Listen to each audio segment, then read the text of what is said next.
Okay, so Black Clover revealed last chapter that the Ryuzen were capable of disposing of the five-headed dragon, and now we get to see them go up against the Paladins. Also, there's going to be a surprise later in the chapter, so you're going to want to stay until the end. But of course, I don't want to spoil anything, so I'm going to be going in order. So if you can demolish that like button, I'd greatly appreciate that. But without further ado, let's get into the video. Now, last chapter, they absolutely dumpstered them dragon heads. It seemed as though that they disposed of them casually, but apparently they actually used up a lot of yoyoku. Oh, but yeah, that's kind of the thing with zeton. They all use zeton with their attacks, and they had explained earlier that with zeton you can amplify your attacks with ki, and that output can be within one attack, within a few attacks. But it makes sense though, since they're also using ki, it's gonna expend a little more stamina. But before they even had a chance to plan their next attack, Sister Lily straight up blitzes them. Gotta go fast. I'm guessing she uses her special magic or whatever, but she straight up pulls a Lucifero on Ichika here. And these twinkles seem to appear against the other members of the Ryuzen, and we come to find out that this is a combined attack with ice and spatial magic called Infinity Glacier. And they conjure up these gargantuan spectacles of ice that literally one-shots all of the Ryuzen. What? So it seems as though combining this ice and spatial magic ability turned it into an escapable attack from every direction. An omnidirectional attack that's undodgeable. Damn! Now, I knew the Paladins had something up their sleeve, but I didn't know that they'd be able to straight up one-shot the Ryuzen. Ichika and Kezukako are here still standing, but of course they seem to be severely injured here. And seeing as Ichika recognizes the amount of yoyoku they have, seems to confirm that they have gotten massive buffs. So it's not like they just got devil powers. I must have forgotten that when someone is a devil host, they also get an amp in their power just straight up. But of course in this instance, Lucius altered the soul of the devil and made them Paladins. So who knows if that's an even greater amp, but considering that they can dispose of the Ryuzen this casually, it's safe to assume that this is quite the boost. I'm better! I am better! And what's interesting here, Kezukako actually gets a little bit more bloodlusted and excited. But one of the Paladins here pulls out one of his spells using beast magic. He seems to use the boogeyman, and out comes this frog, a frog boogeyman. Boogeyman is the frog. Who? And Kezukako here just seems to shriek in absolute terror. Not actually sure what happened there. Some frog phobia or something. Or maybe a bad experience with frogs. But that alone seems to absolutely consume the bloodlusted Kezukako with fear. I'm getting explanation for this spell here, as it said that Boogeyman is a beast that evokes the memories and fears of its targets and literally becomes them. And as we see here, the true form of the Boogeyman, and yeah, that looks a lot more terrifying here.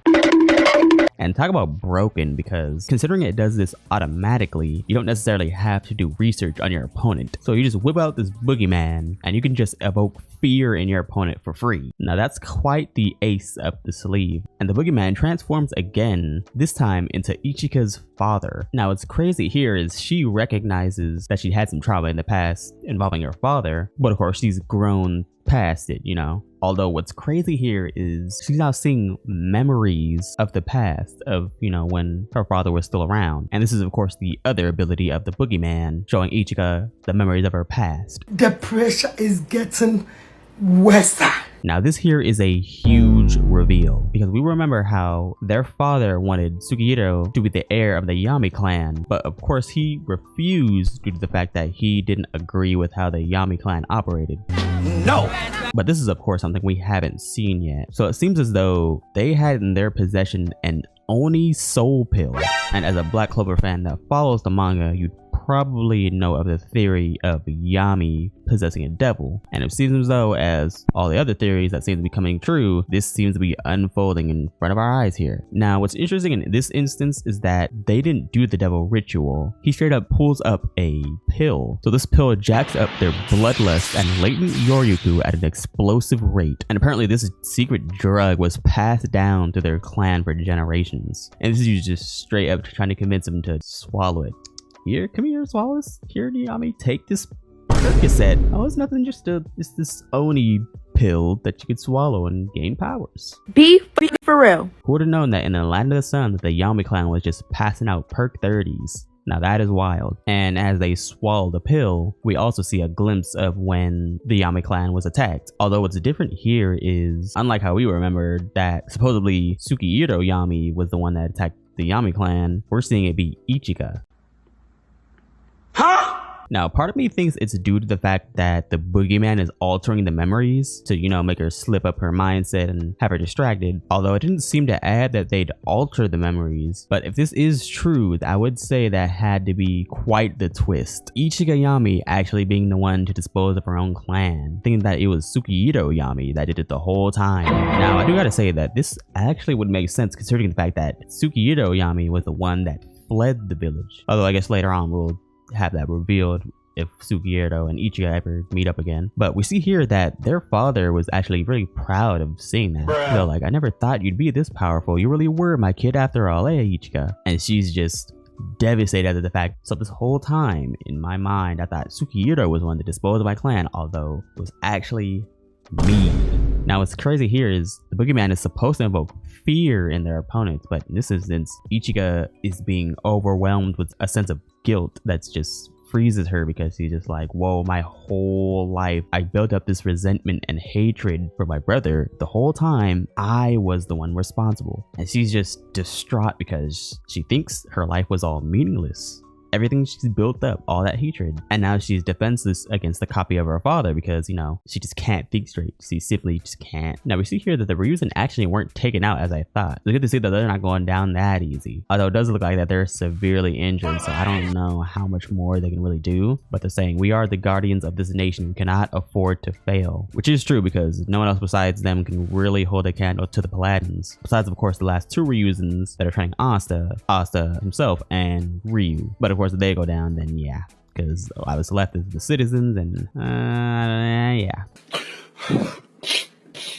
And just as we thought anything couldn't get any worse, here come the five-headed dragon, resurrected like nothing happened, as Lily says, be at ease and rest in peace. Well, it's been good.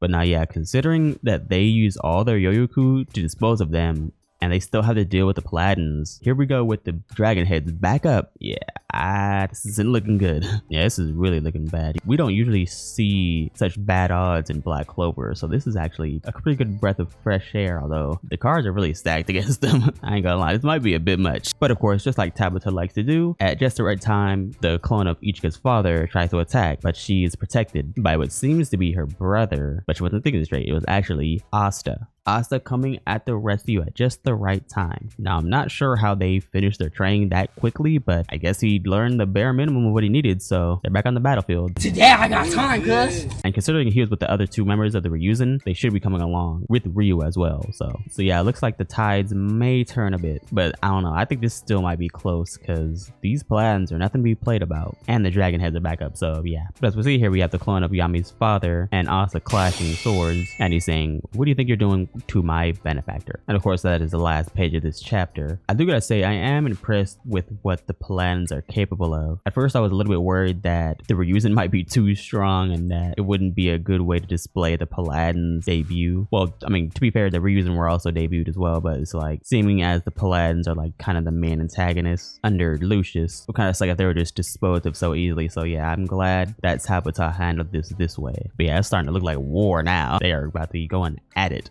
Well, if you made it this far, I appreciate you sticking around. If you could use your yoyoku on that like button, I'd greatly appreciate that. Consider subscribing as well. You'll like it here, I promise. But I'll see you in the next one. Thank you for watching.